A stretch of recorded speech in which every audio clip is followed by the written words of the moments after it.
for introductions before the Water Committee? Okay, we're way past that. We won't have any more bills. Okay.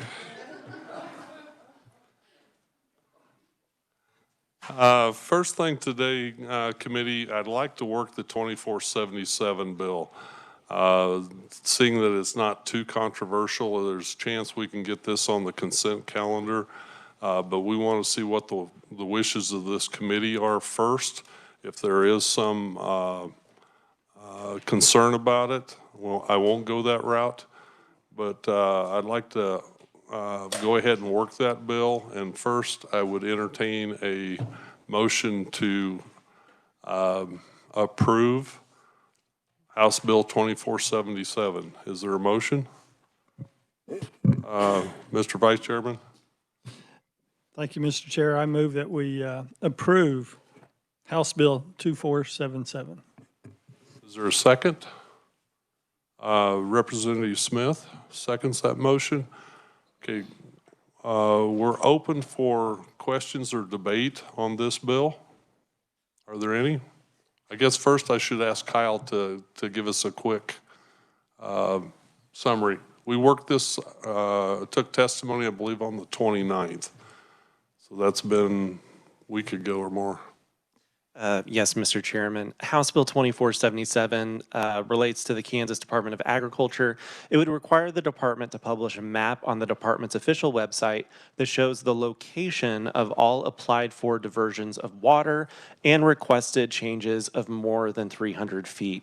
Under current law, the department is required to post the entire application, and they're instead wanting to just post the relevant information, not including all of the applicant's address, et cetera, et cetera. The bill would require any resulting orders, to be posted on the website. It would, the bill would expand the current individual notice requirement to apply to all landowners that are within a half mile of such applied for diversions or changes.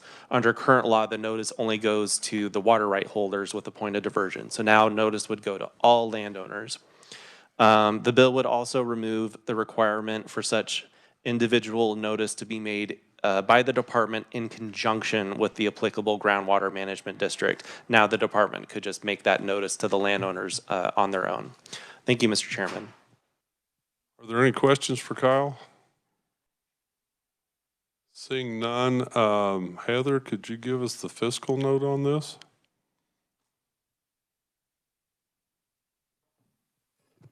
Thank you, Mr. Chairman. The Department of Agriculture and the Kansas Water Office indicate the enactment of the bill would not have a fiscal effect on operations. Okay, thank you. What are the wishes of the committee here?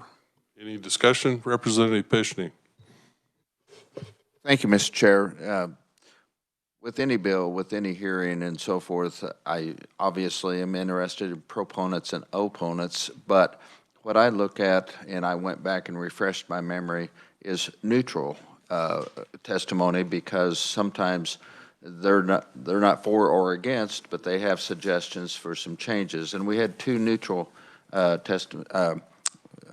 conferees with written testimony that made a couple of suggestions, and I didn't bring any amendments or anything, but I just wondered what the questions were, what the thoughts were of our chair with regard to the suggestions that were made by the neutral testifiers. Thank you. With the committee's permission, could I ask Orrin to come forward? And they presented one of the neutral testimonies, and their concerns, I believe Orrin can inform us of and tell us what possible solutions are.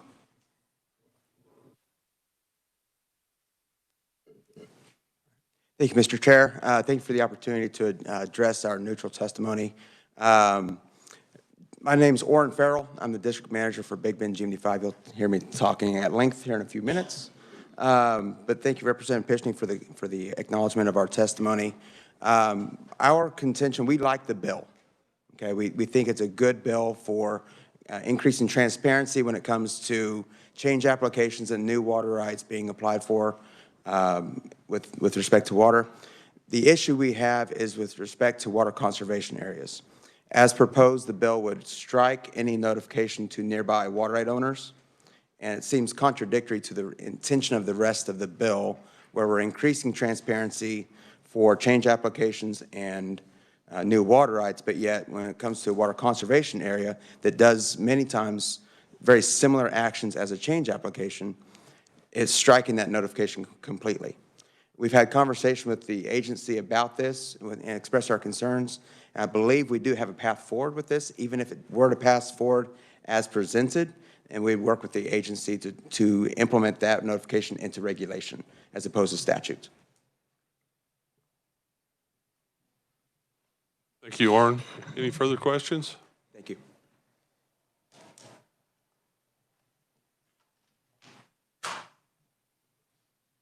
Seeing none, we'll proceed to a vote on the motion was to pass 2477 favorably from this committee. All those in favor say aye. All those opposed, same sign. Motion carries. We will send this on to the House floor. Thank you very much. Next on our agenda is to have reports from our next two GMDs. Who's going first? Tim? With GMD 2. Welcome. Good morning, Chairman Minix and committee members. Appreciate the opportunity to present to you. My name is Tim Bays. I'm the manager of the Equus Beds, the Groundwater Management District out of Halstead, Kansas. And I think we got a PowerPoint coming up. While that's coming up, I know you all probably received our annual report that we submit every year. And it has all kinds of activities and financial information in it. But obviously, I'll stand for any questions on that. But I'll flip through some of those pages in that and some other information. Thank you. I know you saw this slide. I think Shannon put it up a couple of days ago, just kind of a reminder where the groundwater management districts are. And GMD2 is, I guess, call it the pink or salmon color there on the extreme eastern part of the High Plains Aquifer in Kansas. And there's really no secret on why those GMDs are located where they're at. Here's the extent of the High Plains Aquifer in Kansas, and those GMDs, well, not perfectly, but they do overlay that extent. We got, obviously we got some square boundaries, and the High Plains Aquifer isn't square, but we generally overlay the High Plains Aquifer in Kansas, and that's why there are 5 different ones, because we have really 5 sets of subsets of the High Plains Aquifer. Take a look just real quick at our finances. This is part of our report. Obviously, I'll stand for any questions later on that, but our revenue comes from county assessments for land and water. That is how the GMDs are funded. I know that's always a little bit confusing, where do the GMDs get their money? We don't get state general fund money. We raise our own money through special assessments. Those are in statutes. They are capped on what we can actually assess per acre foot and per acre. We did get a little bit of money there on the bottom. We'll talk a little bit about that as part of the Irrigation Technology Initiative, the ITI program through KDA DOC. I'll talk a little bit more about that. Expenses, obviously I stand for any question, but we run a pretty lean office. That's probably the way I was raised. So we run a lean office. We try to use those public funds as efficiently as possible. And then we did have some expenses there with the ITI program, and again, I'll talk about that in a little bit. And then we have some assets, which are mostly just building vehicles and weather stations and field equipment. Our 2026 adopted budget is very similar to our 2025. We may have to look at some modifications to that as this ITI program advances. We didn't really account for that in our budget. Probably technically wouldn't have to, but we may do a budget revision just to include those funds for that ITI, that revenue and expenditures for 2026. And again, I'll talk a little bit more about that. Maybe move on to what did we spend the money on in 2025, and got some breakdown. This isn't near everything that we do, but maybe just some summaries. Application assistance and reviews. We're pretty, I think, unique as far as the GMDs. When people need an application, change something, a new application, a MIFA application, term permit, temporary permit, they tend to come into our office rather than DWR, and I think that's great. I mean, we're kind of out there on the eastern edge. Stafford field office is over an hour from my office, so people come to our office. So we spend a lot of time working with all water users of other type. We just helped the city actually last week with a new application that has nitrate problems. So we help all users. We did 234 of those activities, either helping with the assistance or reviews of those applications. Water permit consultations, again, folks call us, and I think that's absolutely great. Sometimes it's just a prospective buyer that wants to know what's this water right authorized for. And sometimes it's a deep dive. Someone wants to make some serious changes to their water permit. Information education, we have an ongoing program with that. That is a lot of times people just wanting to know what the water level is, what's my water quality at my location, what's the rule and reg on this, how does this particular program work. Spend a lot of time on the phone and emails. Something also unique for at least for GMD 2 and 5 is cathodic protection boreholes, and I know most of you probably wouldn't know what those are, but those are generally federally mandated that are corrosion protection for pipelines, refineries. We actually permit those and inspect those and witness those drilling to make sure that they are done properly to protect the aquifer. We had a rush of those this year. I think a lot of the old ones failed, and now they had to put in new ones. So that we spend a considerable amount of time making sure that those, as they drill through the aquifer, are properly sealed and grouted. A few other things that we do, we're big into data collection. We have been. My predecessors. I've been at the district 34 years, and these programs were started, a lot of them before I was even there. We made a conscious effort in the late 70s, early 80s to put in monitoring wells. So we take a lot of water level measurements, took a little bit over 2,500 water level measurements. In 2025, we're generally around 3,000. We're down this year for had a field staff that actually broke his leg. So we missed the quarterly measurements until he came back, but we did get all of our measurements done in January, about 600 of those. We do take a lot of samples also, took almost 300 water quality samples, have those analyzed generally for chlorides in the oilfield brine areas. But we will, gearing up probably for doing a district-wide sampling event here before too long. Water meter inspections, repair sales, we are also unique in that we do repair a certain model of water meters. We're certified to do that for the micrometer meters. So we save our users quite a bit of money. They can bring that meter into our office. We repair it, ends up being probably about half price compared to sending it to the factory for repairs. We have an ongoing abandoned well and inspection and plugging program. Make sure in those abandoned wells, we find them, we order pluggings on them, order plugging orders on them, witness the plugging. Actually, how my field tech broke his leg is that one of those. So we had to talk a little bit about safety in the future, but just unfortunate, stepped in a hole and broke his leg. But we also do inactive well inspections, make sure those wells that are not being used, but someone may use in the future, are properly sealed and maintained. Talk a little bit, maybe some big pictures thing. Again, we annually sample all the brine contaminated areas in the district. That ends up being about 200 monitoring wells being sampled, plus another 50 to 100 permitted wells, mostly irrigation wells that are also sampled in those areas. Those are done twice a year. So we partner with the Kansas Corporation Commission to do that. They pay for the analysis. We provide all the labor to sample those wells properly. We're continuing to partner with the Kansas Geological Survey. They did a deep dive into our monitoring well data and generated some reports and data trends for those. We're working on our action plans. We'll talk a little bit maybe more about that here in the end. Implemented the Irrigation Technology Initiative Program. I want to pause just a little bit there and talk about that. It's been wildly popular in our area. We've got a lot of applications. We were delayed on really getting the evaluations done this year, oddly enough, because it was too wet. We were extremely wet this year. And we did have I think, sort of a lack of evaluators available. We now have someone nearby that's evaluated. Lee Wheeler lives in Wichita, and then he has also trained someone in the Heston area. So we got 10 of those actually done in November and December. And it's wildly, I'd like to say, wildly popular. We've got a lot of interest. I think we're going to have a lot of applications coming in for the spring.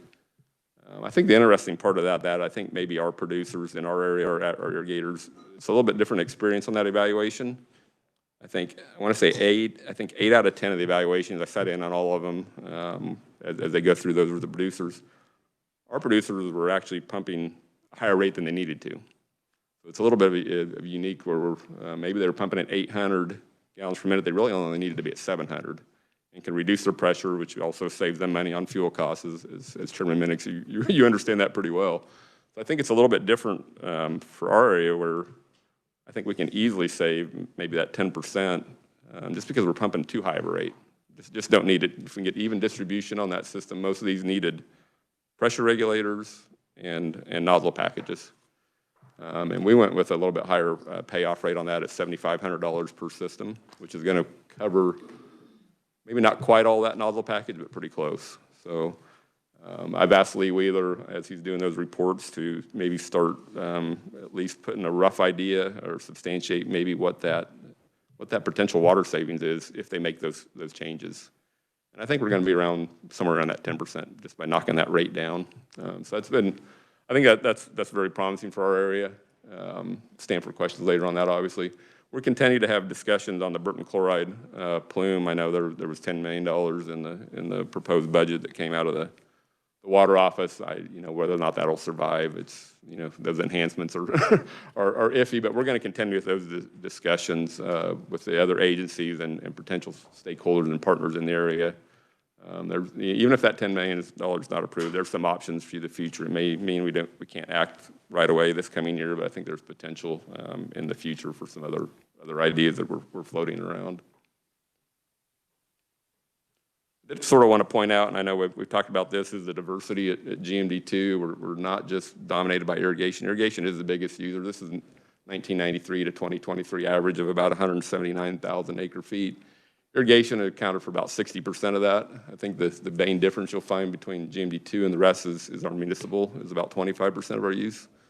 That can vary obviously from year to year. Industrial is also fairly high. It's usually in the 10 to 12% range, and then others are mostly recreational, few stock watering, some groundwater remediation, but really quite diverse. And the one thing we often overlook is the thousands of domestic wells that are in GMD2 that are, as far as Water Appropriation Act and water rights, they're unregulated. So we get a housing development that may put in 100 houses and everyone's watering half an acre, an acre. We're just not accounting for that water use. And I think that's something on our radar, is how to account for that usage in our safe field and in modeling, especially as areas, particularly down near Wichita, continue to grow. They are building hundreds, if not thousands, of houses in the next couple of years in those areas. Talk a little bit about our monitoring well network. I think, not to brag, but we have probably the most extensive monitoring well network, not only of the GMDs, but in the state. This is our monitoring well network. We own and maintain about 400 monitoring wells that we measure at least quarterly, and then we sample a large number of those every year, sometimes all of them in a year. But like I say, this was established, a lot of these were established years ago. We've added to that over the time. We also pick up some other wells that are monitoring wells that we're due put in for permit conditions. But we have an extensive monitoring well network. I think it is the poster child for the for monitoring well network in the state. It is quite extensive. Talk about our priority areas and then our action plans. McPherson Iguka up there on the north, I guess in the orange cross section. Our priority area is that Iguka, and then to the south, an expansion of that Iguka. Board has not made a decision on how we'll do that, if that's going to be an expansion or a potential Lima. And we're working with KGS to determine what sort of potential cutbacks we need, and if they do actually have to be stringent cutbacks, or if we can solve some of that with between the ITI program. McPherson Board of Public Utilities, the municipality there has actually shifted their about 2,900 acre feet of pumping down into Harvey County, which would alleviate some of our concerns in that area. So we're continuing to monitor. We're going to work with KGS to determine what sort of potential cutbacks. The other water level potential area there is in Reno County in the Red Hash, sort of the Pretty Prairie to Partridge area. It's a thinner saturated thickness, a narrow aquifer, where we do see some fluctuation. Long-term trend is not bad, but we do see some year-to-year fluctuations that we're also ask KGS to evaluate to see if any cutbacks are necessary in that area. Continue to look at water quality is also, I think, probably the big animal. We got the Hollow Nickel Special Water Quality Use Area in green. Probably not looking at any particular changes to that at this time, although we do need to continue to monitor that to see if that salinity is moving. And the Burton Iguco, which is often talked about, the Burton chloride plume, looking at an expansion of that to the south and east. Again, these are still conceptual, but I think this is probably the direction that we'll be heading on those. This is just a cover page of a study that was done by the Kansas Geological Survey. A number of years, they're actually doing some updated numbers, and you can see the district at this time was within 1.2% of sustainable use. So that, I think that's excellent, but we do have some challenges in McPherson County. It was needed about an 8% reduction. Again, KGS is going to be updating some of these numbers to see, maybe break that down more into a smaller scale, like a township or a couple townships, so we can see. We don't think all of McPherson needs 8%. Some might need 8, some might need 10, some don't need any. So we're really trying to determine what exactly is needed and how to tackle that. I think you've seen this map before. I think it's in the report also, just some of the active remediation and groundwater contamination areas that we have. It's a big animal that we're dealing with water quality, and we have for a long time. Any of you that have worked in the environmental field, to clean up groundwater is extremely expensive and very time consuming. Obviously, we don't have the funds or money to tackle these one-on-one, but as we've got some partners that are already working on remediation. We've got to continue to find more partners and more funding if we're going to do any remediation efforts, but we are continued to monitoring these locations.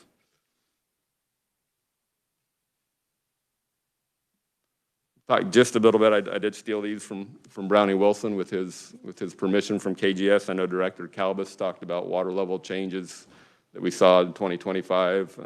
We're over there on the eastern edge again. We had a rise on average of those core monitoring wells that DWR and KGS measure. We had a rise of 2.43 feet. Brownie will incorporate our 600 wells that we measure also into that. So I think statewide, KGS DWR measured 1,400. We measured another 650 just in our district.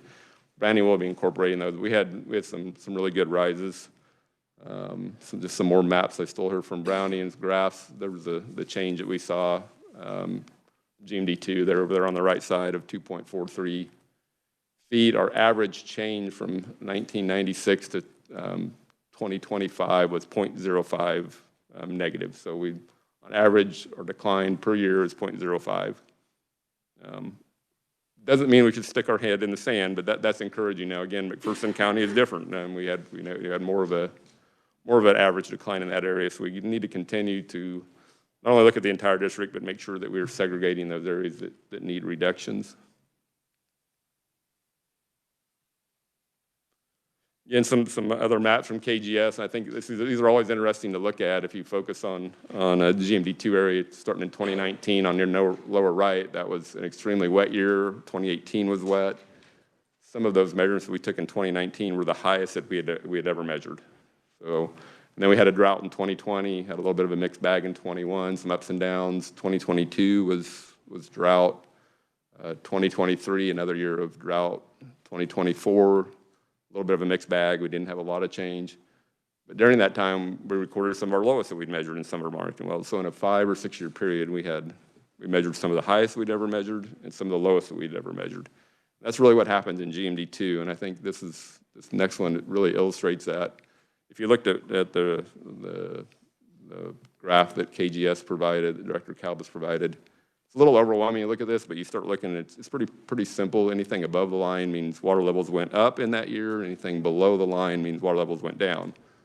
GMD2 is the blue line, and that's a 30-year period. 14 of those years, the water level went up. 14 years, the water level went down. In 2 years, there was no change. I mean, it's pretty interesting when you start looking at that out of that 30 years, 14 years up, 14 years down, and 2 years of no change. But you really see, if you sort of concentrate on the upper, you see these large time frames where there was declines, and then you get a big rain and it fills back up. And then you have another 3 or 4 years of drought, and then you get a big rain and it fills up. And you can really see those gaps as you look through there, and that's what happened in 2025. We had 3 or 4 years of declines, and then we had big rains and filled the aquifer, not completely back up, but made a good headway. I always think it's best maybe to talk about pictures. We stare at graphs and we talk about data, and it's a little bit hard to understand. This is actually Cheney Reservoir, and this was actually from the 2013 drought. I didn't have a good one from the most recent drought, but this is just an impact of the drought from 2013. We had similar, actually Cheney was in worse shape in 2025 before the rains came, and it got down to 50% full or so. And this was August of 2012, the Ark River. Again, we didn't quite dry up in 2025, but we got close. The Ark River flow was down to a trickle. Four-wheeler tracks in the Ark River down by Bentley. We're not used to that in GMD2, right? Maybe a little more used to that in other parts of the state. But again, I didn't have good pictures from the most recent drought, but very, very similar. This was a little Ark in August of 2012. It basically almost went dry again in 2025. Not a good scene. And then this happened this is 2013, July 2013, and I have another picture of 2025, very similar. All of a sudden, here's a little Ark flowing by Halstead, Kansas, at 7,500 CFS. This was one or two rain events that caused this. I always like to play around with fun math. That was equivalent to 4,200 center pivots operating at 800 gallons per minute. That's what that flow was. Again, that happened in 2025. I had better pictures from 2013, but it's always sort of interesting to put a picture to some of these events that we see in GMD2, where we'll have 2 or 3 years of drought, and then all of a sudden we'll have a gangbuster, a toad straggler, as we call them, and just fill up everything. And Cheney is still at over 100% full last time I looked from these rains that we received in 2025. I think with that, I will close, and I would definitely stand for any questions or clarifications on anything. Any questions from the committee? Representative Fishney? Thank you, and thanks for being with us today, and I really appreciate all the GMD reports and what progress we might be making. I'm back to the slide that you had on the McPherson, Reno, Harvey, Sedgwick counties, and the percentages of 8% in McPherson and Reno 2.5%, and I won't go through all those other numbers. And I heard what you said about there will be some updated numbers in the near future. My question is this, though. When you see an abnormal one compared to the other three in a situation like this, do you dig into what may have caused that 8% or whatever percentage it might be when it's a much greater than 0.2 and 2.5 and et cetera? Yeah, absolutely. Yeah, I think I appreciate the question, Representative. The McPherson area, particularly Iguka, that was actually closed in 1980. The district was formed in 75, so within a couple of years we closed that area within Iguka because of over-appropriation. And the biggest reason in McPherson is obviously the over-appropriation that occurred before there was a safe yield. But that is much deeper to water there. It can be 100 or so feet to water, a lot heavier soils, clay soils, so we just do not get the recharge in that area. And again, that area was developed pretty heavily industrial, municipal, and irrigation, over-appropriated, and the recharge is just quite a bit less in that area. For instance, around Burton area, depth of water is 10 feet in Sandy. You just go 20, 30 miles north, and it is 100 feet to water and very heavy clay soil, and we just don't get the recharge in that area. Excellent question. Well, that does help me get a better understanding of those numbers, and thank you, Mr. Chair. Representative Sywert? Thank you, Mr. Chair. Thanks for coming and talking. How many permits have you issued any new permits in the last 5 years on irrigation systems? Yes, there have been, and not just irrigation. There have been some new permits. You have an idea how many? Not off the top of my head, but I can definitely get you those numbers. I'd be glad to provide that to you. And have you had very many that have been closed out? Do they balance out somewhat? As far as like a dismissed water right? Well, they don't use it anymore, become real estate, housing there. There are certainly some of those. As far as the balance, every application, new application, we look at a safe yield, so we look at a 2-mile area. If there's not water available, that permit doesn't get approved. If there is water available, then we take the other steps. Does it meet spacing? Does it meet all these others? So I guess if your question is, does the permit have to be dismissed for a new one to be approved? Sure. Not necessarily, and generally not. Just that area is just under-appropriated or it's over-appropriated. Yeah. But there is a fluctuation. Unfortunately, I'm the one that updates our water water rights database, so about every day I'm either adding, subtracting certificates, change quantities, so Constant job. constant influx. So And then, how many employees do you have for the GMD2? So I have myself and then 3 other employees. I have a hydrogeologist, a licensed geologist, I have a field tech, and then I had an administrative assistant. One final question. Have you, in the last 5 years, have you issued any fines for overpumping or meter tampering? Because that was a big issue years ago. Right, yeah, so the GMDs do not have the ability to issue fines, but the Division of Water Resources do penalties. Yes, we have had some for overpumping. Meter tampering, the last 5 years, I would say there might have been 1 or 2. I don't know if it's necessarily meter tampering, but misreporting. So yes, yeah. It is a rare thing for meter tampering in our district, but I know we passed a law years ago that they had to weld them in so they couldn't turn them around. Do you remember? yes. Okay. Yeah, that's part of and maybe I'll just elaborate on that. Our board years ago, so since we do sell and repair the micrometer meters, we made a conscious effort, I guess it's probably been, I want to say over a decade, that anybody that buys one from us or we repair it, it has an anti-reverse flow totalizer, so it cannot run backwards. Okay. Well, that sounds good. Appreciate that. It's good information. It's like you're doing what you're doing. Thank you, Representative. I appreciate it. I'd kind of like to drill down, Tim, on your variability. I've listened to you're the 4th GMD now, and I see how their water tables have moved and stuff.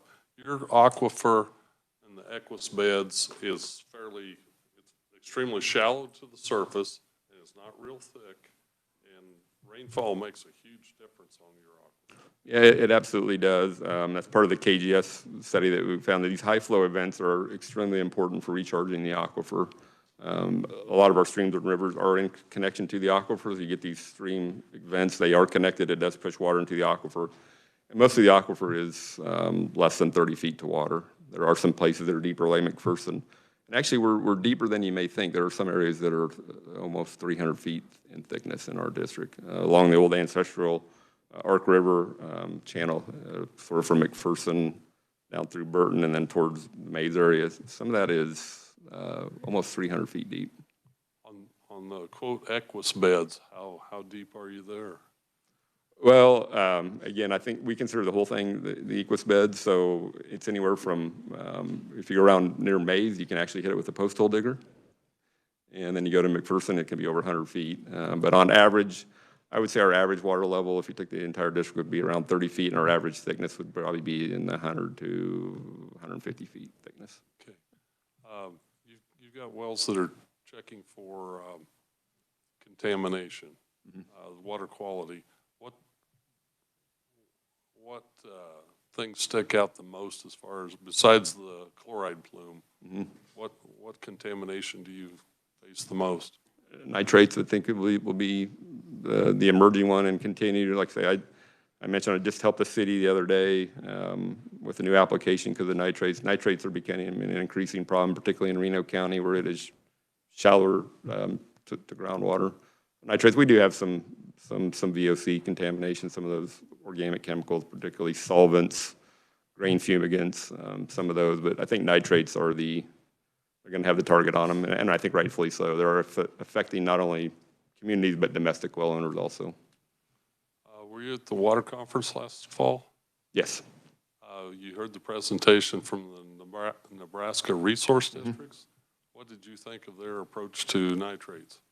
I think there's definitely some things that we can learn from there, and maybe some future programs that we could pattern off that. I've been actually talking to a few producers about, the NRDs. They actually require, at least some of them require, sampling of those irrigation wells, figure out how much nitrogen is in it, and then subtract that off of what they apply for their fields.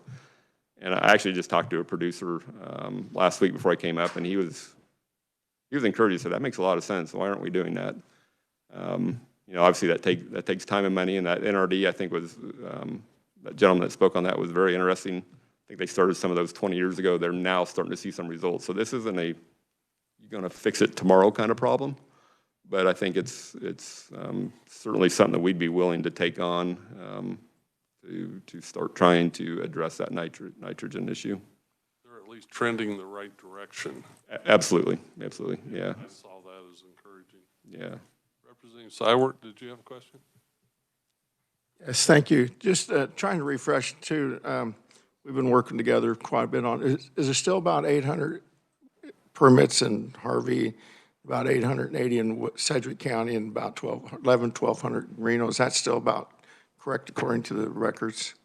In our district, we have about 2,000 total. I don't have the breakdown by county, and of course, we don't cover all parts of the county. I know, that's what made it kind of tough to. Right, yeah, we have about 2,000 total wells in our district, so Reno County would probably have more just because they're bigger. I could definitely give you those numbers. That's okay. I was just trying to keep update on how many new or deconditioned, you keep people informed, because we talked about nitrates.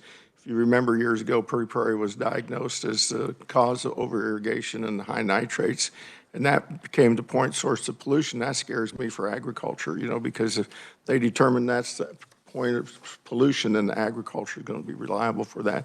And I know the previous governor worked real hard to change that, and we had to put in reverse osmosis and a whole bunch of stuff there with all that. So when you brought that up earlier about the nitrates, that's a concern, I think, with a lot of counties that have a lot of irrigation. I would agree. Nitrates are a little bit tricky because you really need a fingerprint to figure out what the source is. It can be agricultural fertilizer, it can be old animal waste, it can even be human waste, and there is a naturally occurring.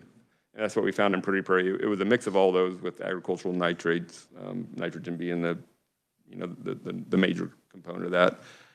Just speaking of nitrates, I think we're really just dealing with a legacy issue. I don't know that farmers are applying more than they need to nowadays. It's just too expensive. You're a farmer, right? I mean, you understand it's just too expensive to. We soil test. Yeah, right. And I think that's a big component of that. Some of that grid soil testing to find out what do you actually need. My personal thought, we're just dealing with some of these legacy issues. Some of that's still working its way through into it. But we are definitely seeing an uptake, and I think it gets worse during drought. I mean, more concentrated pumping, water levels go down. You not have as much fresh water coming in. But we're certainly seeing a number of communities, particularly in Reno County, that are being impacted, and that is a big concern to me. And one final statement is Prairie Prairie put in a lot of ponds, 4 ponds there, if you recall, and so we can return it back into the aquifer that comes down the streams. And so, do you know how that's working? I do not, but I will. Okay. I will definitely look into it. Yeah, I'm not. It's interesting because we have a bill coming up on recycling water, and putting it back in the aquifer. And I know that they spend a lot of money building those ponds to recycle the water, surface water. Talking about Prairie Prairie. Yeah, I will look into that. I appreciate that. That'd be great. See if that's working good. I will, absolutely will. Thank you, Mr. Chair. Thank you.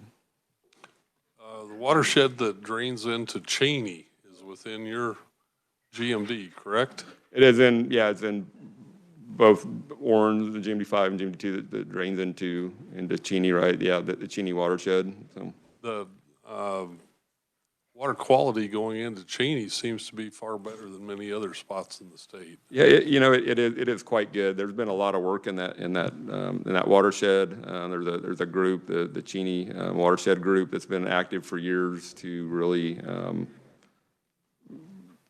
pay farmers, pay landowners for things like CRP grass, and really the city of Wichita has contributed to that. But the quality is quite good going into Cheney, and it really, I think the last bathymetric study that was done on Cheney, and I'm going to mess up and get the number, I think it only had about a 10% of sedimentation, which is pretty amazing considering that's been around now for 60-some years. We've got about 10% of that has sedimentation full now. So it's pretty remarkable. There's been a lot of work, and a lot of that's grasslands, and they've tried to maintain it in grasslands, so you're not getting that agricultural runoff into it.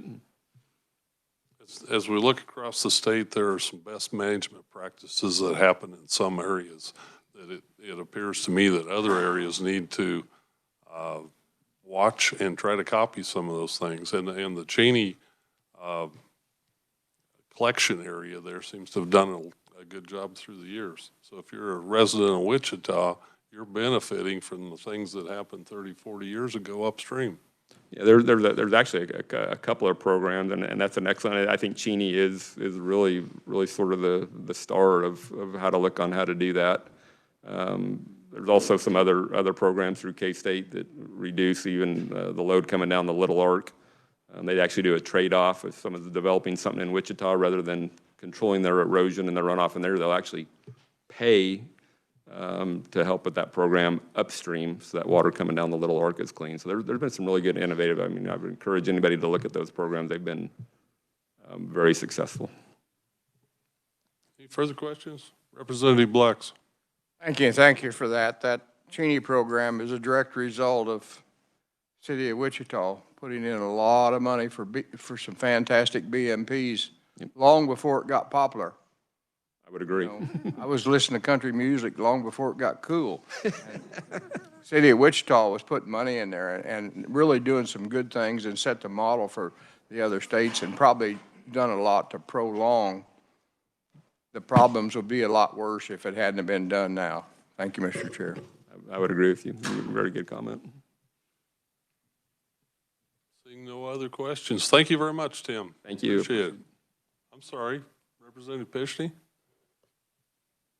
Mr. Chairman, I'm not trying to put you on the spot, but I don't think you've asked the question that you asked the other three MGs. You're correct. I should, to be fair to everybody. The other day I asked, we see what you're doing there. And do you have any advice for us as a state and a water committee of any other tools that we might be able to provide that would help you in your mission? Yeah, I think the easy answer is we need time and money, but that's everybody's answer, correct? We need time and money, time and money. But you know, in reality, I think the biggest thing that we need, at least in GMD2, and I won't speak for other GMDs, is this recognition that we're all different, and that local control is important. We get a lot done with local control. Bottom up is always better than top down, in my opinion. You know, statewide rules and regulations are necessary, but we need individualized rules and regs. We have some. We need to make sure that we maintain that autonomy to continue to manage our resource. I think we've done an excellent job. Have we done a perfect job? Absolutely not. But we need to maintain that local control. And you know, I'll beat that drum for a long time. We are different. We need different tools. We need different regulations, and we need that local management to be successful. You guys have a water metering program that's entirely different than any of the other GMDs. We do, yeah. I mean, we started that, and I think we had the question earlier. You know, how many there's been penalties for over pumping and meter tampering. I think our low numbers on that are a direct result of that metering program. We get out and inspect. The other GMDs do a great job of that too. But just having that relationship that if your meter breaks, bring it in. We'll fix it, and we'll do it cheap rather than you just leaving it broken. I think there's that trust that's developed between our users and our office to, there's no reason to falsify the meter. We'll fix the meter for you. And I think that's pretty beneficial. Thank you. Thank you very much, Tim. Thank you, committee. Appreciate it. Next we have Orrin Farrell, GMD 5. Good morning again, committee and Mr. Chair. I do come loaded for bear. I'm not going to go through this full document today, just in the interest of time. I would love to. So yes, I would like that. I'm getting my PowerPoint loaded up. Hopefully you've received our annual report. It was sent out a few weeks ago after it was approved by my board.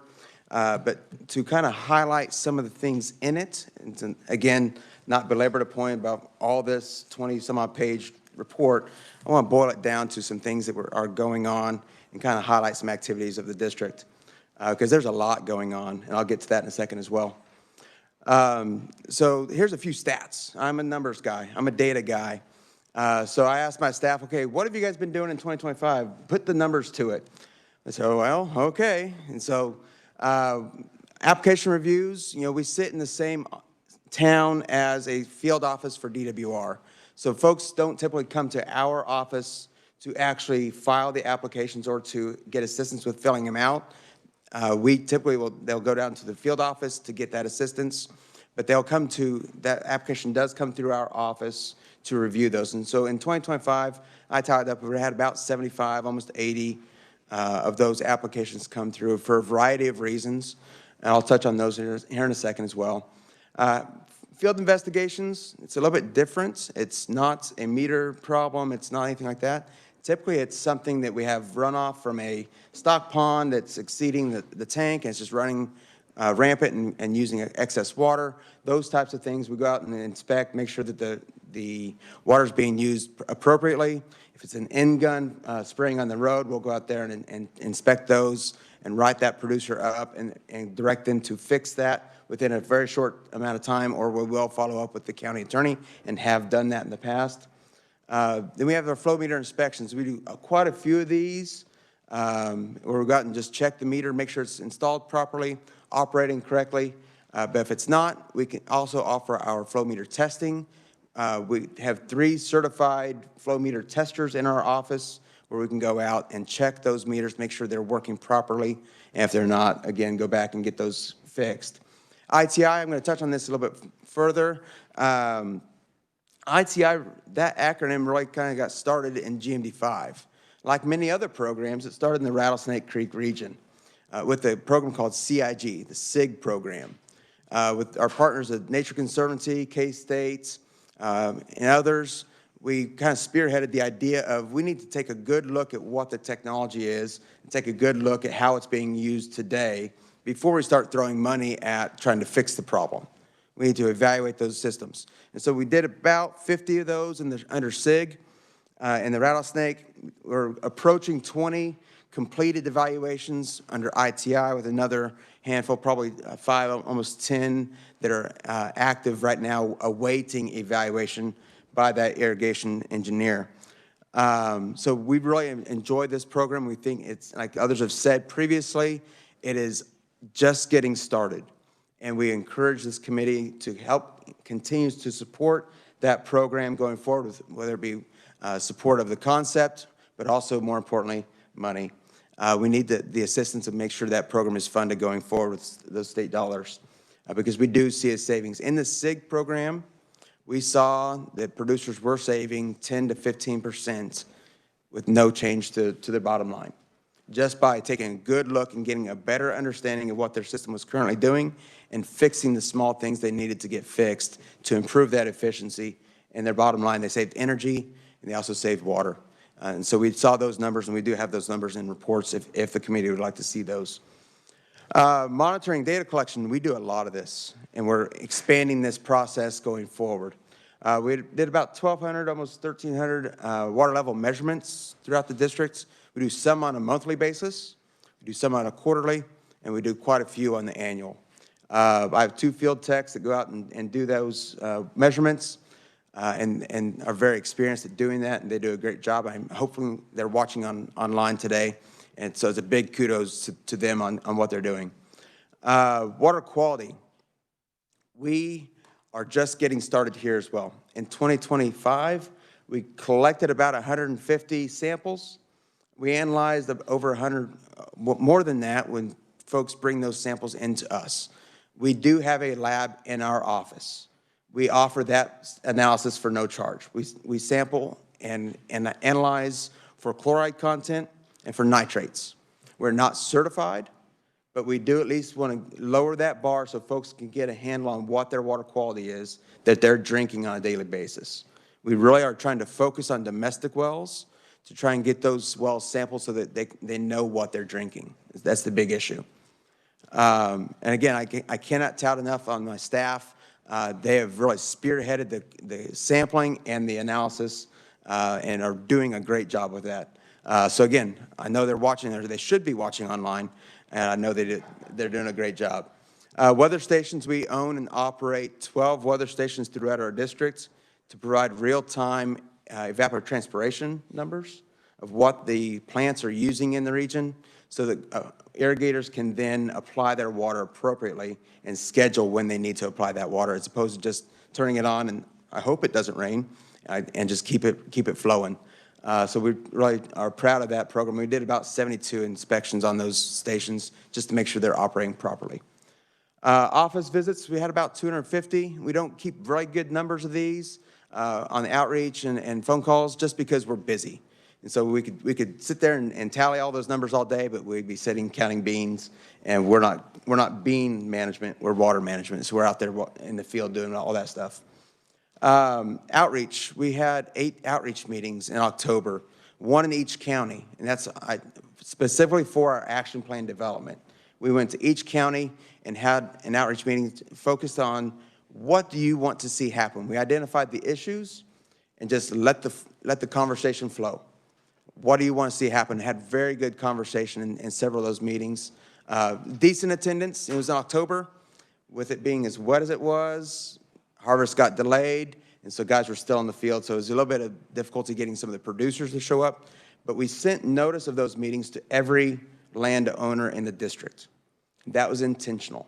We wanted everybody to be involved in that conversation, not just those that have a water right that may be using water, but we wanted someone that maybe has never dealt with the water question. I want their opinion on how it's managed in the region because they do have a voice, and we felt it was important for them to voice that. Programmatic meetings, I'll get to that. That's really what this is. And there's other programs. And so we've been very busy with those large meetings. Financials. So this is incredibly, I hit it twice. This slide is incredibly difficult to see. I know that. I'm not expecting you to read that on the screen. In our annual report, it is much bigger and much easier to see. If you have questions about that, I'm happy to go through that in detail. We do have a cash carryover fund that we maintain that's intentional because we see projects coming that are very expensive. And if we don't have the funding in hand to do that, we can't raise that money on an annual basis. We can only raise $1.5 million annually with our assessment revenue. And so we do have our cash carryover that, like Tim said, we operate a very lean ship in our office as well. That's intentional to try and maintain that cash carryover to anticipate big projects, to have that cost share, to have that money match to secure large federal grants and federal programs for our region. And so that's the primary focus there. Now, again, I'm happy to come back to this and answer questions on the financials if you so wish, but I do want to keep going in the interest of time. So in 2024, like the other GMDs, we did identify our areas of concern there in pink as the priority areas, and then the yellows were supplemental areas. You've seen this map before. This is what I presented last year. In the time since, we received notice from KDA that we missed some areas. Thank you for letting us know. So we immediately initiated the technical review to take a look at that. And I'll go into deep detail about that here in a second. So we did have our outreach meetings in October, and then we received the results of that technical analysis in December. So note the timeline difference. We had the outreach meetings based on the old maps, and then we got the results from our technical review after that. And so in December, my board did approve those areas of concern, and it's shown on this. And so we did approve those. So the areas that we, quote, failed to identify, according to KDA, were areas that had less than 50 years of usable life, according to Kansas Geological Survey. And so we're looking at these 3 areas on the map that I've circled as being thin areas that we've seen historically, but we want to know more about it. And so we've asked our technical folks to give us more details about what's going on. And I'll get into detail about that. So they're in Kiowa County, down by Greensburg, down up by Kinsley and Lewis area in Edwards County, and then the borderline between Pawnee and Stafford County that are south and east of Larned are the 3 areas that we really were focused on. So this is the question we asked our hydrologist. What's going on? Are these areas always been thin? That was our understanding. They've always been thin, so there's not much you can do about it. And so they said, well, we need to take a look at the specific capacity of those wells to see what's going on. And previous conferees have talked about specific capacity. I'm not a hydrologist, nor do I pretend to be. This is my understanding of how it is. This graphic can kind of illustrate that specific capacity and the change in that capacity over time. So on the left, you see the column. It's a well that has a deep aquifer below it, and you see the curved cone of depression. When that starts pumping, the static water level gets lowered to get what we call the pumping water level. that combined becomes a specific capacity of that well. And so in the example, the one on the left has a drawdown of about 75 feet when you start pumping it. So it calculates to about a 6.7 gallons per minute per foot specific capacity. Okay, so roll forward in time, if your water table starts declining, you move into that middle realm of where that water table's static water level is declined, and now your pumping water level is getting very, very close to the depth of your well, getting down into that screened interval. So you start seeing some impact on your specific capacity. And so you can still operate at full capacity typically, but you do start seeing some issues. And the writing is on the wall of what the future may hold if you don't do anything. And so we were concerned about, are we in the right-hand column? Has that static water level dropped enough that we are now interacting with our screen and our specific capacity is diminished?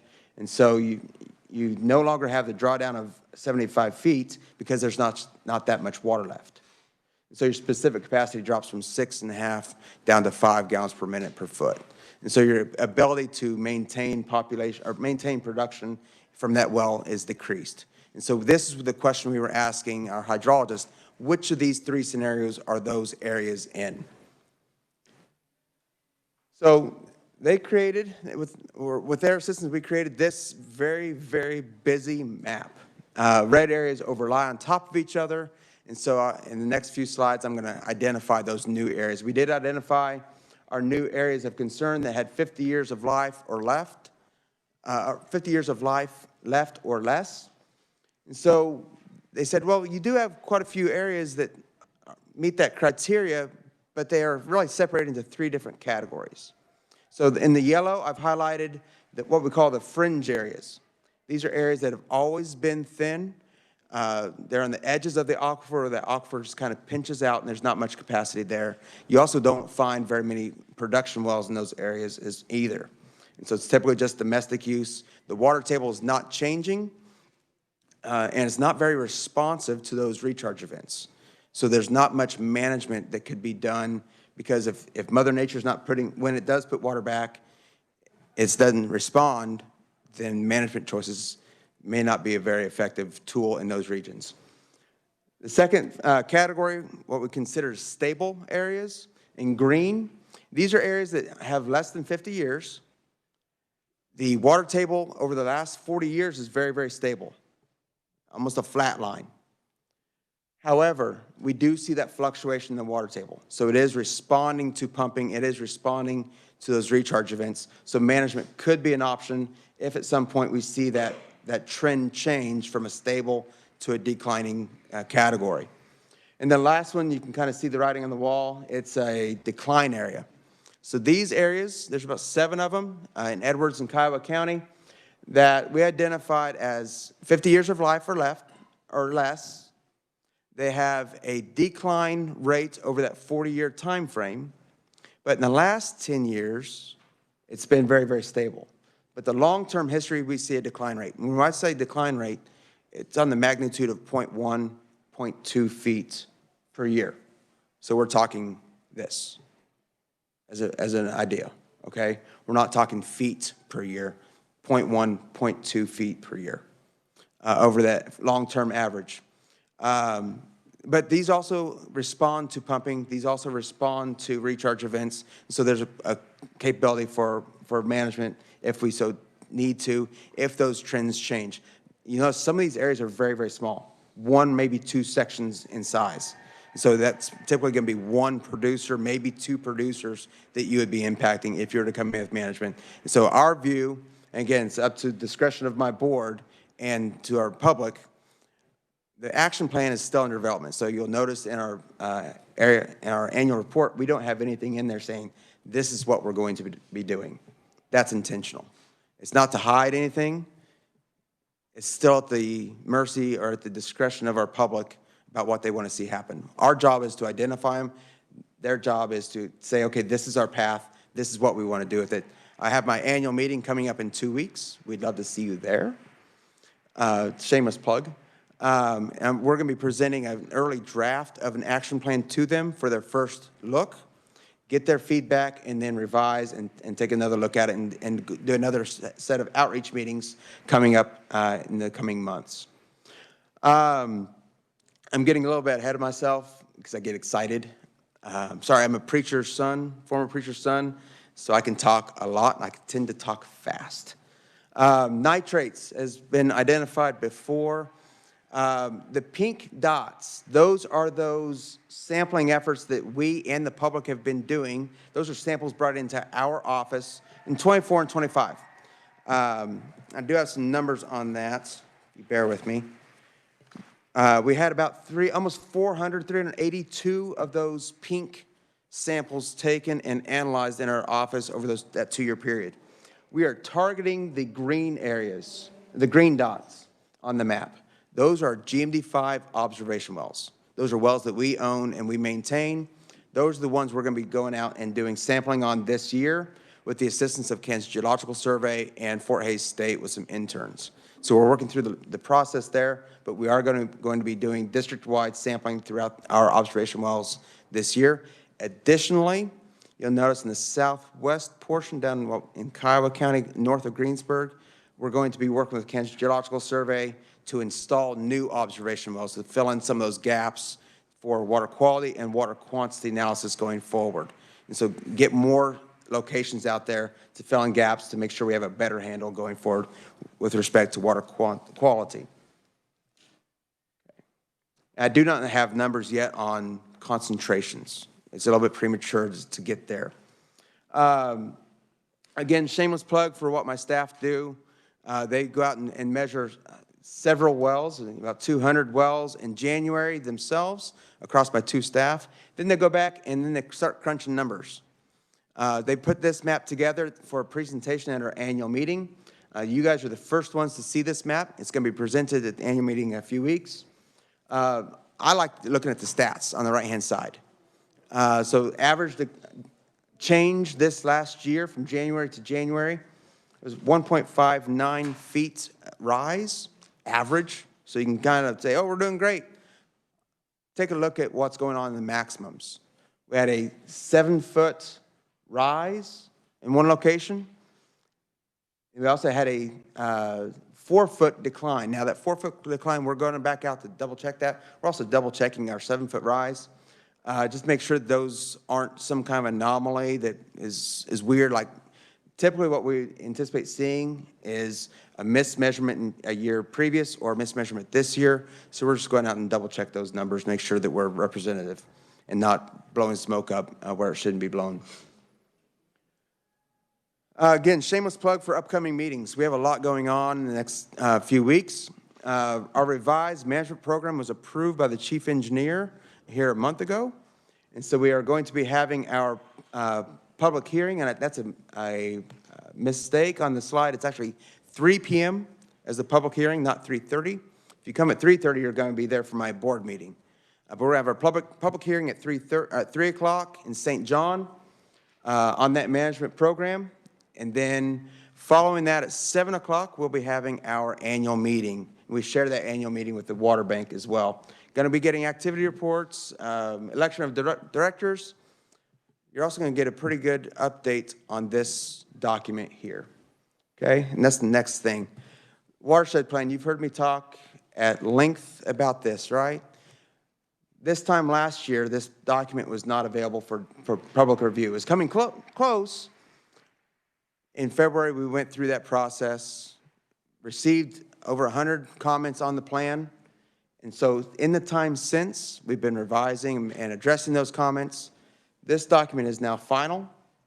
It's in public review period for another 20 days until February 23. At that point, we're transitioning to, well, we have a record of decision that will be issued by NRCS saying, yes, this is the way it should go forward. At that point, once that record of decision is published to the Federal Register, we are ready to implement, design and implement the solution that's identified in this 508-page document. Okay? I intentionally bring it to you today. It is a public document. I would not be able to bring it to you if it was not public. That was intentional. This is available on our website. You can download it. I urge you caution in printing it because it is 508 pages, but it has a lot of good information in it. It has a lot of studies, a lot of effort was put into it, thousands and thousands of hours put into this document. It is a 50-year plan for how to meaningfully address Quivira's water right impairment in Stafford County. 50 years.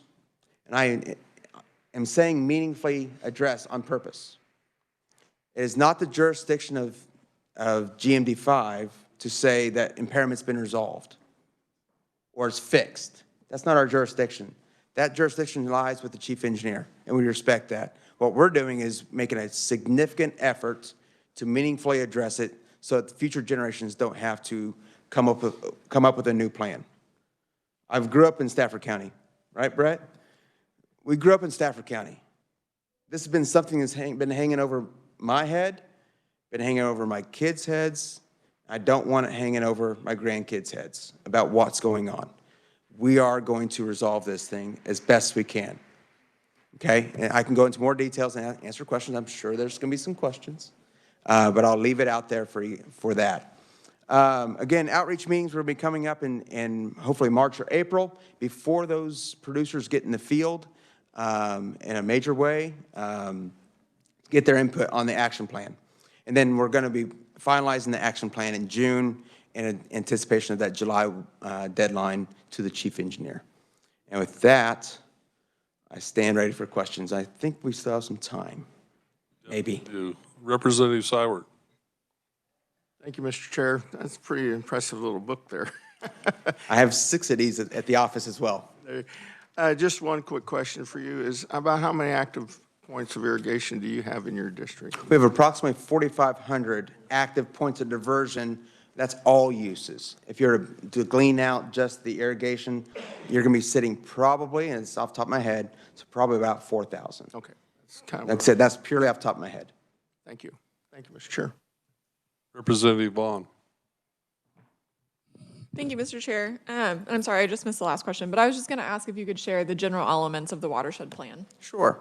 So in concept, again, it's out for public review, so it's not final as in we have a record of decision yet, but the proposed and approved action going forward would be to implement a well field south of Quivira National Wildlife Refuge, just east of Stafford, to then pipe water, groundwater, to Quivira of suitable quantity and quality to meet their needs.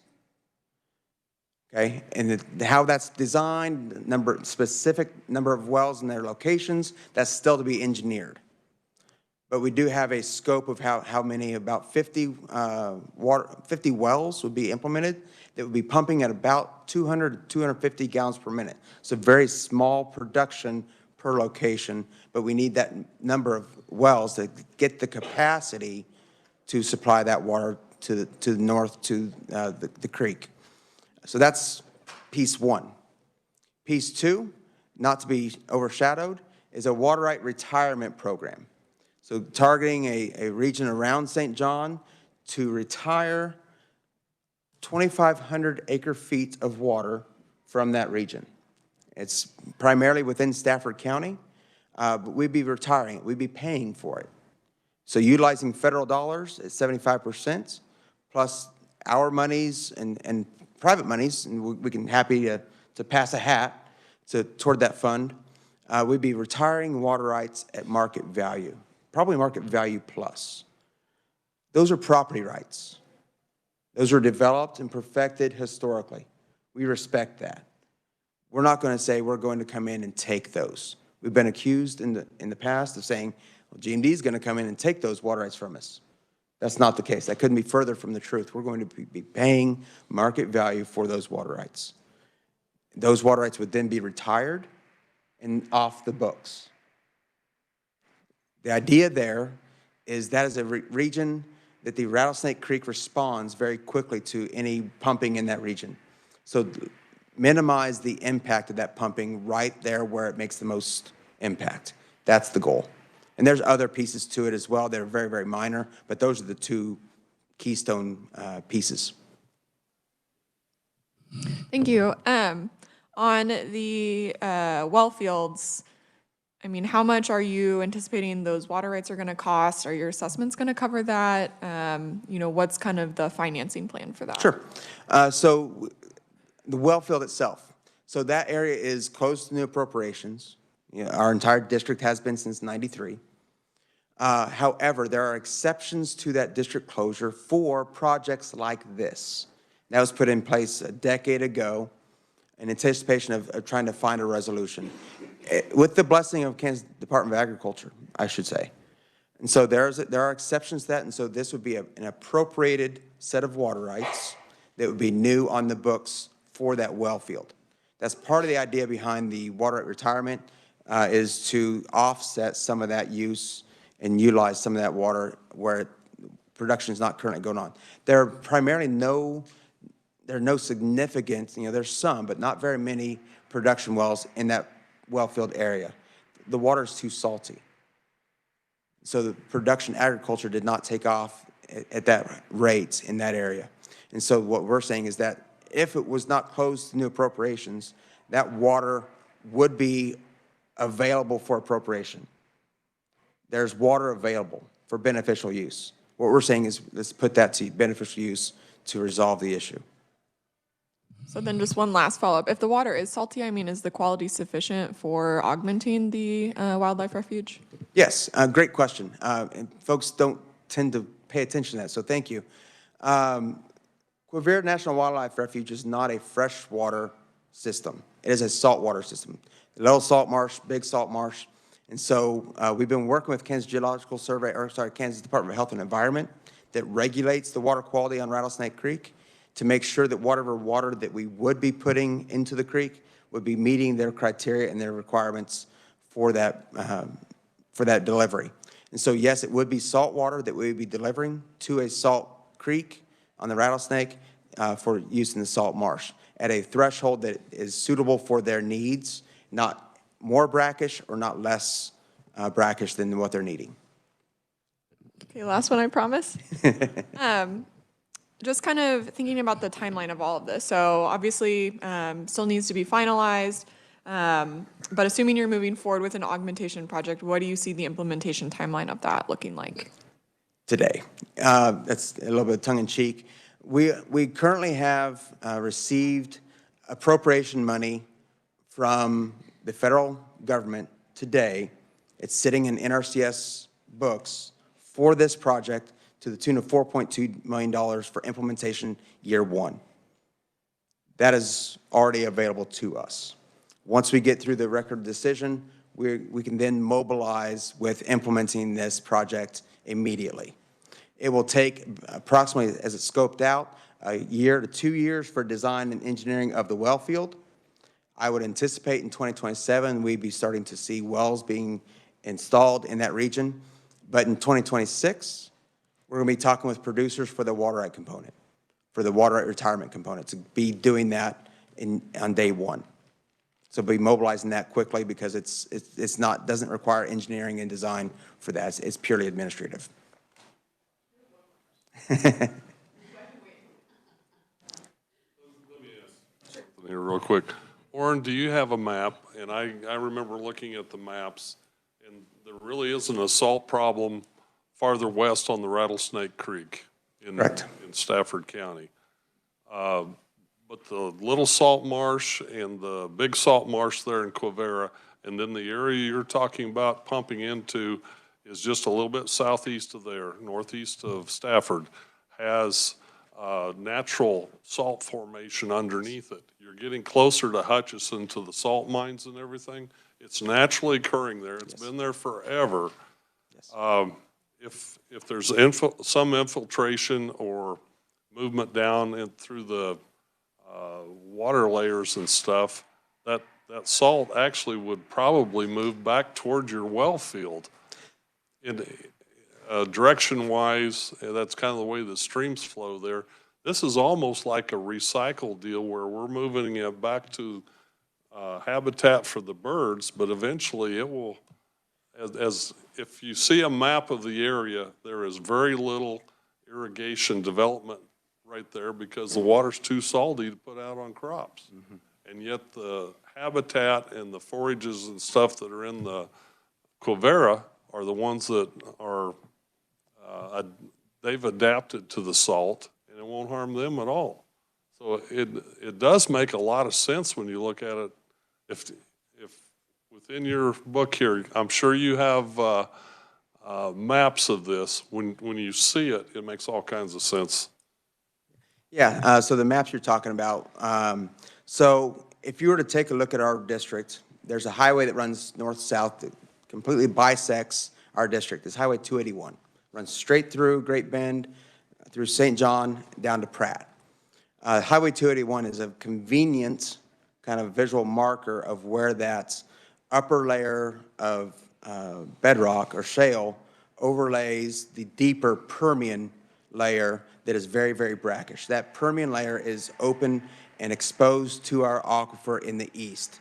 That Permian layer is the same salt formation that Morton Salt does, gets road salts out of, American Salt out of Rice County, pulls salts out. So it's the exact same salt formation, and it interacts with our aquifer at the deep levels, continuing to mineralize and create high concentrations of salt. When I'm saying high, I'm talking 5 to 10,000 parts per million of chloride concentration.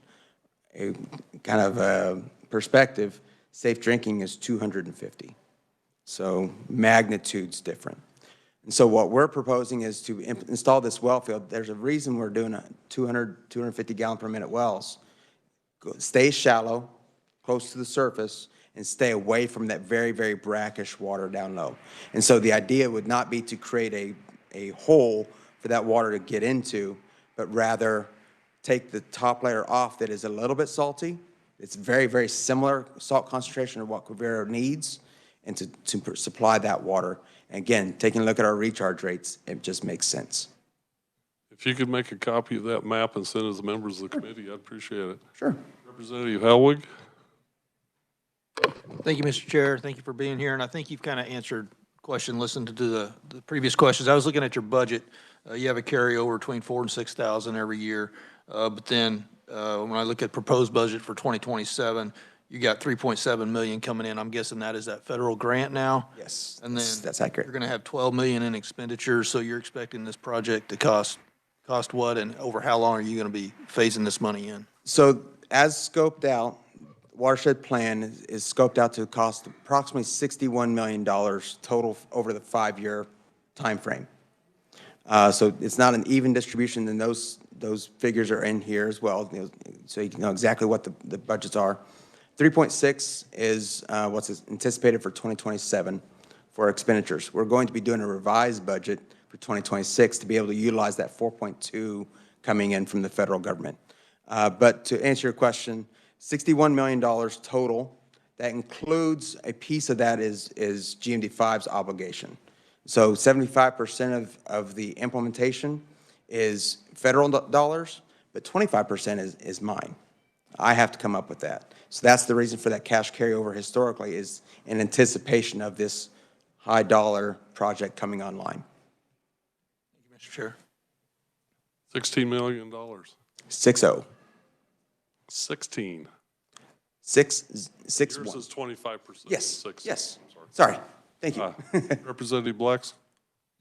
Thank you, Mr. Chair. Thank you, Orrin. I've sat on this committee for a few days, and I'm a reservoir man on the other side of the Kansas. But one thing I want to really compliment the groundwater management districts on is the last couple of days of reports has been very informational, and I appreciate the transparency that you guys are doing.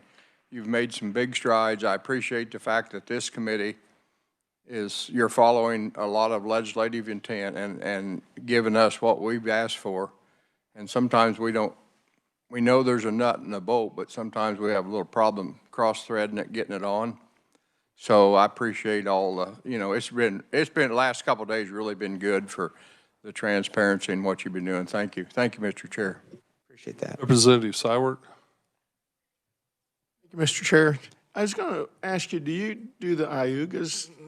Okay, I thought that was, but I couldn't see it in the deal. That's a good deal. I think that's a big safety feature. Yes, so we do have two IGUCAs, intensive groundwater use control areas, two IGUCAs in our region for water quantity. We actually have a surface water quality IGUCA in Rice County as well. And so those are already existing. Yes, those have been identified as areas of concern.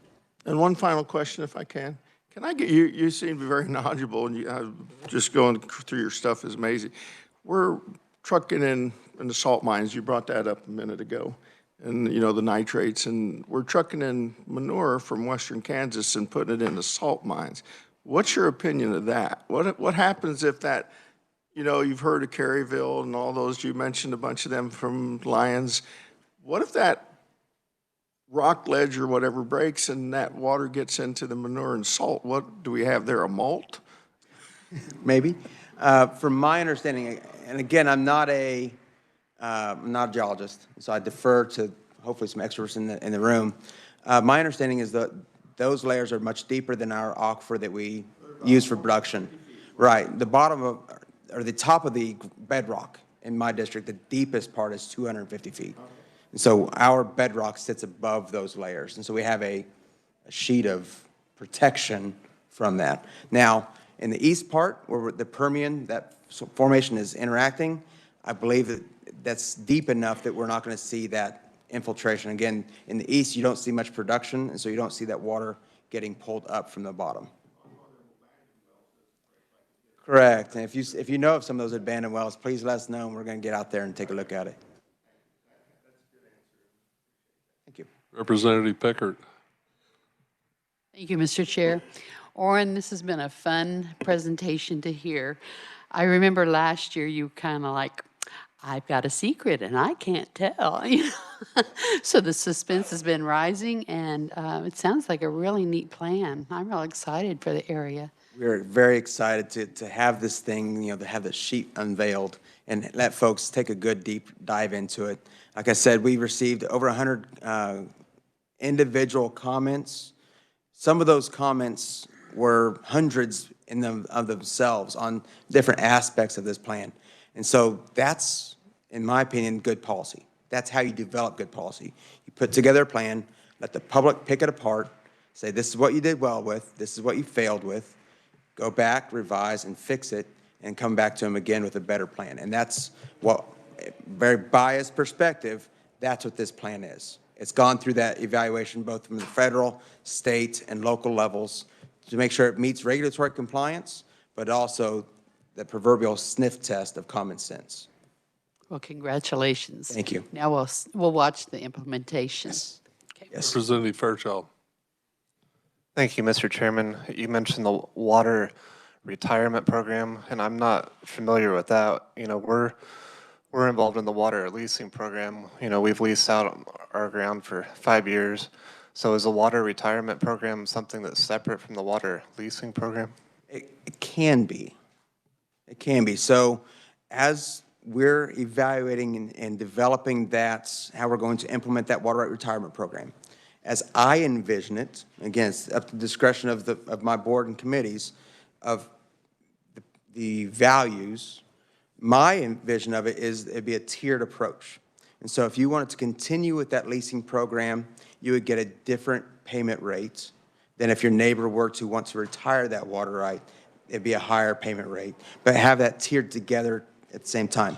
The current camp program that we're talking about is not part of this project right now, but it can be utilized in this project because it does lay out water right retirements just as a concept, but under that umbrella also involves leasing and water right offsets and moving water out of that region.